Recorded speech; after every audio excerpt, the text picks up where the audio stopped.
Bismillahirrahmanirrahim. Au nom de Dieu, le tout clément, le tout miséricordieux. Nous avons vu dans la cassette précédente que la prophétie du Deutéronome, chapitre 18, verset 22, ne pouvait en aucun cas être attribuée à Jésus, paix et bénédiction d'Allah sur lui, et non plus d'ailleurs à David, paix et bénédiction d'Allah soit sur lui, car David était prophète, patriarche, selon l'Acte des Apôtres, chapitre 20, verset 3, et il était aussi roi. Nous avons pris connaissance également que dans l'évangile de Jean au chapitre 1, les prêtres juifs avaient posé 3 questions à Jean. Paix et bénédiction de Dieu soit sur lui. Es-tu le Messie? Es-tu Élie? Et la 3e question, es-tu le prophète? Cette question préfigurant la venue et la bonne annonce de Mohammed. Paix et bénédiction d'Allah soit sur lui. Cette prophétie se trouve dans l'évangile de Jean au chapitre 16, au verset 7 jusqu'à 15. Ce qui est intéressant, c'est que cette prophétie, qui est très importante pour les musulmans, puisqu'elle annonce la venue du dernier des prophètes, est très importante pour les chrétiens parce qu'elle annonce la venue du Saint-Esprit,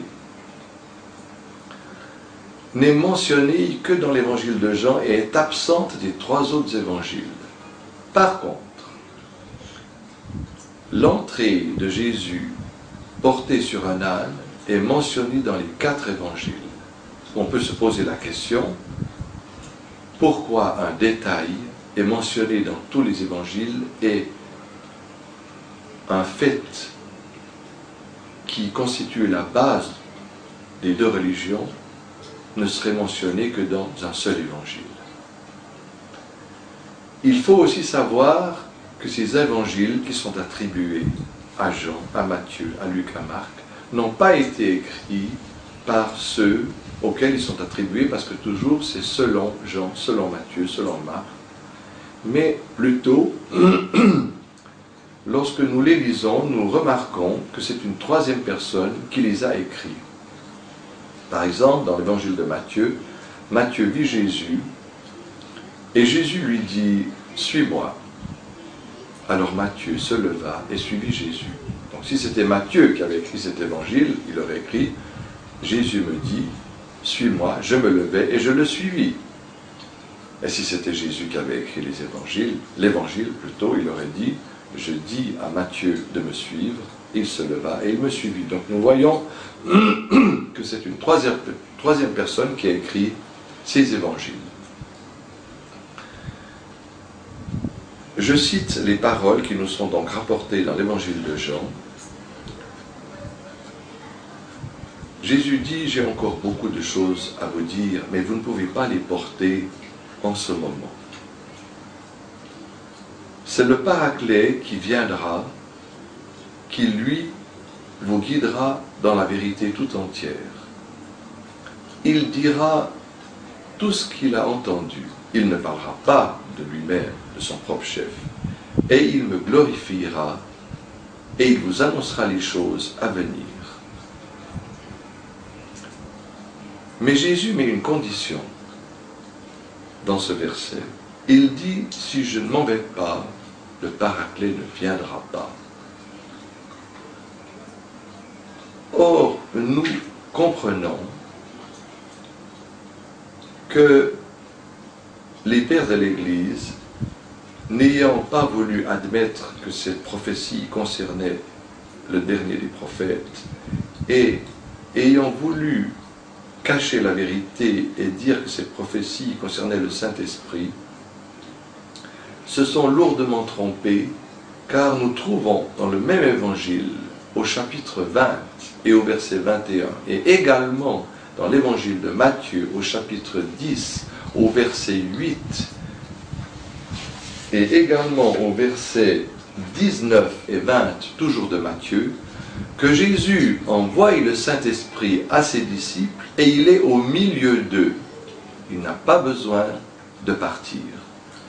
Donc voilà la preuve éclatante que le verset du Paraclet ne concerne pas le Saint-Esprit, mais bien un prophète qui devait venir après Jésus, car Mohammed ne pouvait pas venir tant que Jésus n'avait pas terminé sa mission pour laquelle Dieu l'avait envoyé aux enfants d'Israël.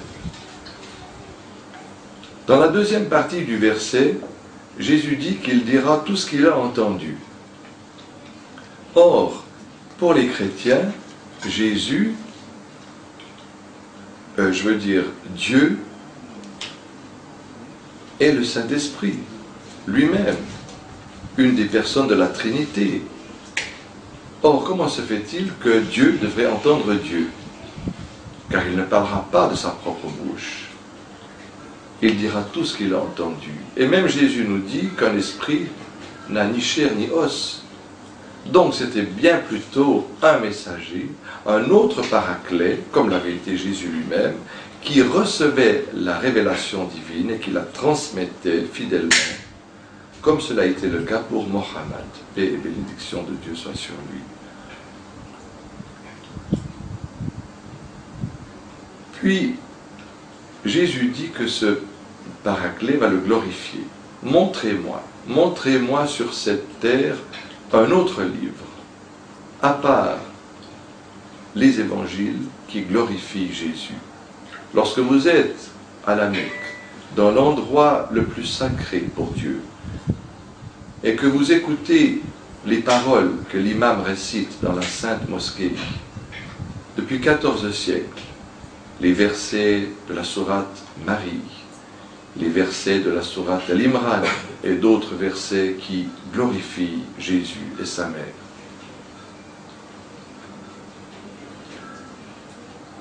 Jésus dit qu'il va annoncer les choses à venir.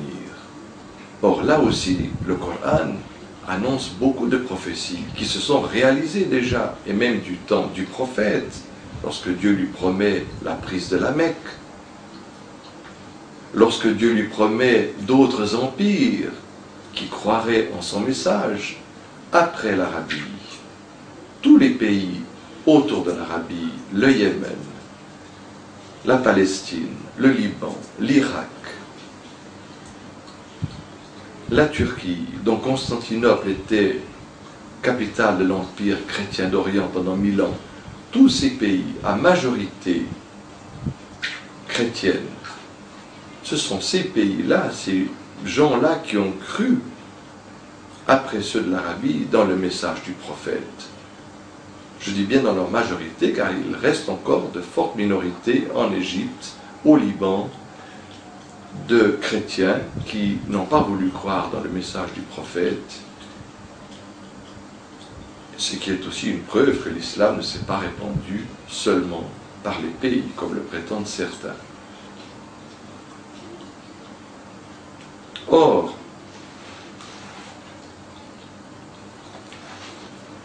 dans le verset de l'évangile de Jean, il est mentionné le mot parakletos, qui est un mot grec, qui signifie en arabe ash-shafi et en français l'intercesseur. Et le nom parakletos avec i, qui signifie en arabe Ahmad, et en français le loué. Or, nous trouvons dans la Bible actuelle parakletos avec E. Mais dans le Coran, Dieu nous a informé que Jésus avait annoncé la venue de Mohammed par le mot parakletos, Ahmed. Or, si vous prenez connaissance de tant d'erreurs qu'on trouve dans la Bible, vous comprendrez bien qu'une lettre était tout à fait possible pour un copiste de s'être trompé. Je vous invite à consulter dans le site jesusinfo.fr, je répète jesusinfo.fr, dans la rubrique Détail des erreurs, les erreurs qui ont été découvertes et mentionnées par les grands savants de l'islam, qui sont de véritables erreurs. et pas des interprétations. Regardez par exemple dans le premier livre des Chroniques, au chapitre 21, nous lisons qu'il est écrit que Satan s'est enflammé contre David et lui a ordonné de faire le recensement des enfants d'Israël. Et David aurait compté 1 100 000 hommes en Israël et 470 000 hommes en Juda. Et Dieu, voyant qu'il a fait une faute, va le punir et va lui proposer comme châtiment d'envoyer un ange qui va tuer 70 000 juifs, et Dieu va regretter ce qu'il a fait. Et David va lui dire, va lui donner conseil, ce n'est pas le peuple qu'il fallait punir, c'est moi qui ai fait le péché. Ce même récit est rapporté dans le deuxième livre de Samuel, au chapitre 24, mais ce n'est plus Satan qui ordonne à Dieu de faire le recensement, c'est Dieu lui-même. Et aussi le chiffre du recensement n'est pas le même. David va compter 800 000 hommes en Israël et 500 000 hommes en Juda. Autrement, c'est exactement la même histoire. Donc nous comprenons que ces deux textes, dont les auteurs sont inconnus, on ne sait pas qui a écrit ces deux livres. Par contre, les théologiens disent que les 5 premiers livres de l'Ancien Testament sont attribués à Moïse, mais ces deux livres, on ne connaît pas les auteurs, ils sont inconnus, et pourtant on nous présente cela comme étant parole de Dieu.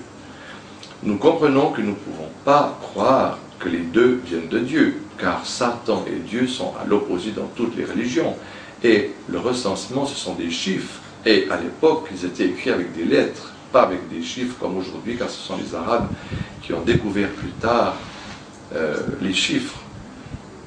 Donc nous sommes bien là devant une erreur.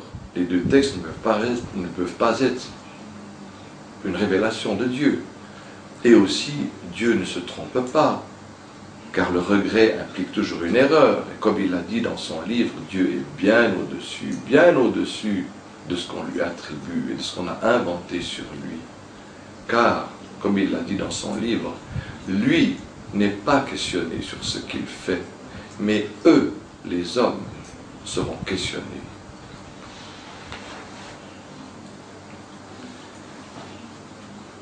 L'Encyclopédie Britannica et de nombreux pasteurs et prêtres auraient trouvé une erreur dans le Coran, à savoir, dans la sourate Marie, lorsque les Juifs ont vu venir Marie enceinte de son enfant, qui n'était pas marié, lui aurait dit aux sœurs d'Aaron, aux sœurs d'Aaron, ton père n'était pas un homme mauvais, ta mère n'était pas une prostituée. Donc, ils disent que Marie n'était pas la sœur d'Aaron qui a vécu 2000 ans avant. Et c'est vrai.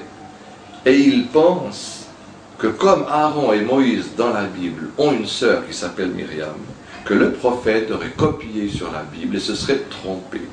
Mais ceci est complètement faux. D'abord parce que dans le Coran, il n'y a aucune femme qui n'est prophète, cela n'appartient qu'aux hommes. Et deuxièmement parce que, comme le prophète l'a dit, Mohammed, ils appelaient leurs enfants par le nom de leurs illustres personnages. Et nous trouvons d'ailleurs que Marie descend du prophète Aaron dans l'évangile de Luc au chapitre 1 par sa nièce Élisabeth, qui est descendante de Aaron, qui était l'épouse de Zacharie, mère de Jean. Et nous trouvons que dans la Bible, il y a de nombreuses femmes qui portent le nom de Marie, Marie, mère de Jacques, etc. Donc ce n'est pas une erreur. Assalamu alaikum wa rahmatullah wa barakatuh.